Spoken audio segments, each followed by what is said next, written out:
I've thought about this over and over again, how to talk about meditation, because a lot of people think of it very woo woo. Got your legs crossed in Indian style, and you're like, no, no.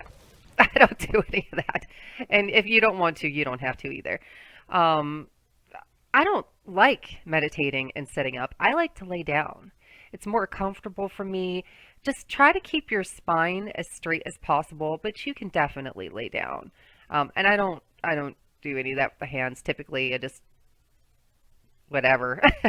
But sometimes lay it this way, whatever works in the moment. Sometimes it doesn't matter. It just the most important thing is that you relax. That's what it is.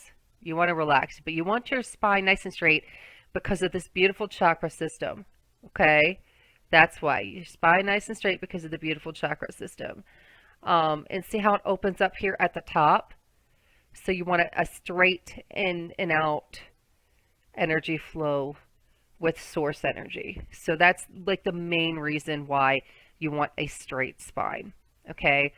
Now, you don't, like I said, you don't have to sit like this guy is sitting right here. Okay?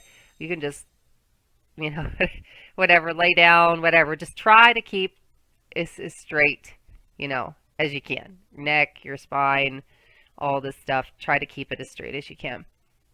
Um, so people think they have to be some kind of guru when they start this. They, plan a 30-minute session. They sit there and they go, and they hate it.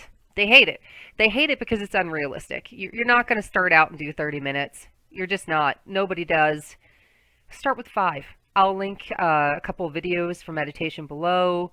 I'll link Moji. He's fabulous. I love him. Moji, if you ever watch this, I just I just love you. I just absolutely love you. I'm so grateful for you. You really helped guide me through some times. The great thing about Moji is he will guide you back to yourself. He will help you guide you back to yourself, which is really powerful. It's like you can teach a man to, no, what is it? Oh, here it is. You can give a man a fish and he'll eat for a day. You teach a man to fish and he'll feed himself for the rest of his life. I'm a vegan. I don't eat fish.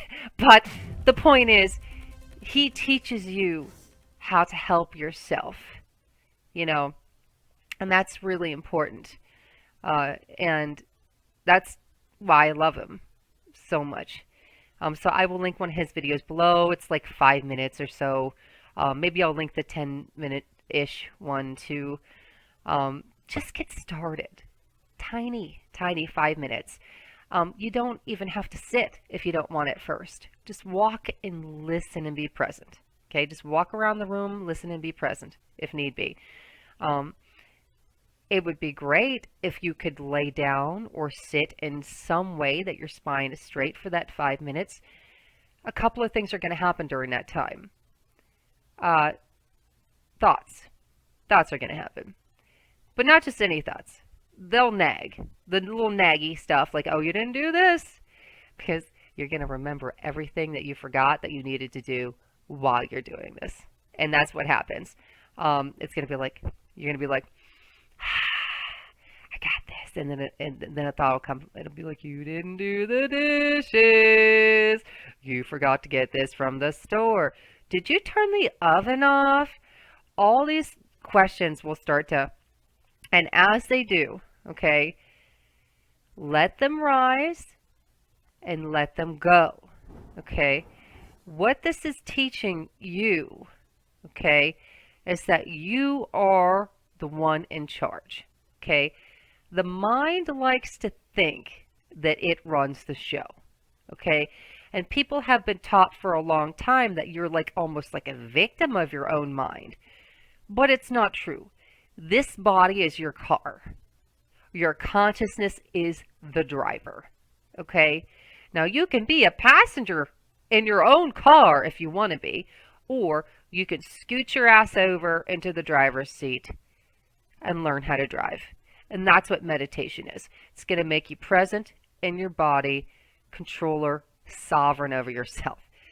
Also, it can help this experience be a little less of a nightmare for you. And in that way, I mean like your self talk. Okay? If you can hear this voice inside yourself, that's mostly related to trauma. They call it ego, they have a couple different words for it. It's that voice that when you're doing something, it says nasty shit to you. It's like, you suck. You suck. You know, you're not good enough. That guy's gonna cheat on you. That woman's gonna cheat on you. They're lying to you. The voice that just says shit that doesn't even make sense sometimes. You know, it's just mean. It's a mean voice and it's a bully and it says terrible things to you. Is that really your voice? Or is it something else? It's probably your trauma. If you can learn to hear that voice as it comes up, you can learn to stop identifying with it, which can then make you the driver of the car. That's what meditation is for. It's not just for like some spiritual woo-woo crap where you're like, I'm gonna, you know, astral project all over the, universe. Maybe you will. Who knows? I've done some pretty cool stuff. But I mean, and I've done the transcendental stuff. Oh, for sure. Totally just in a regular meditation position. I didn't do anything extra. I didn't chant anything. I didn't do anything. I just laid there, did a regular meditation, and had some cool stuff happen. And that can happen on occasion. You could totally do it without any type of drug intervention or anything. That's the great thing about meditation. But also, don't go into it expecting that. Just go in without any expectations at all. Just allow yourself to be present. Learn how to be present in your body. Okay, disclaimer. I am not giving any kind of medical advice here. Okay? But I will tell you that when you do this, some things will start to happen. Your mood might improve. Okay? Your physical health might improve. You might sleep better. You may start to process some trauma, okay, as you're sitting.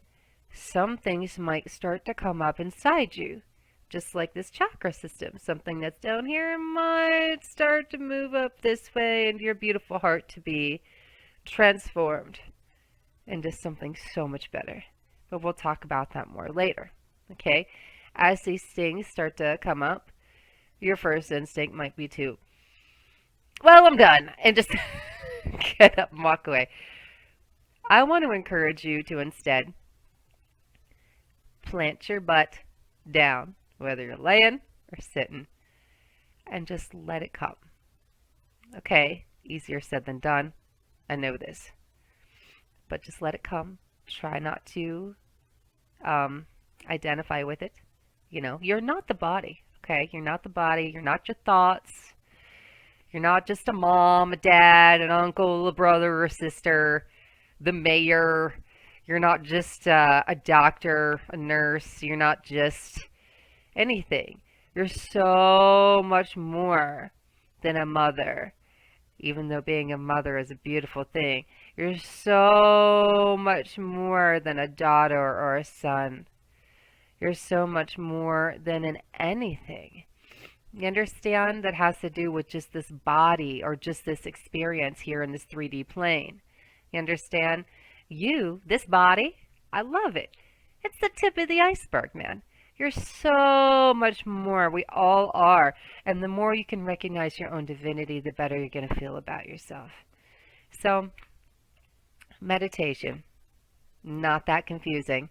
Very simple, just about being present, just about learning how to be the driver of your own car.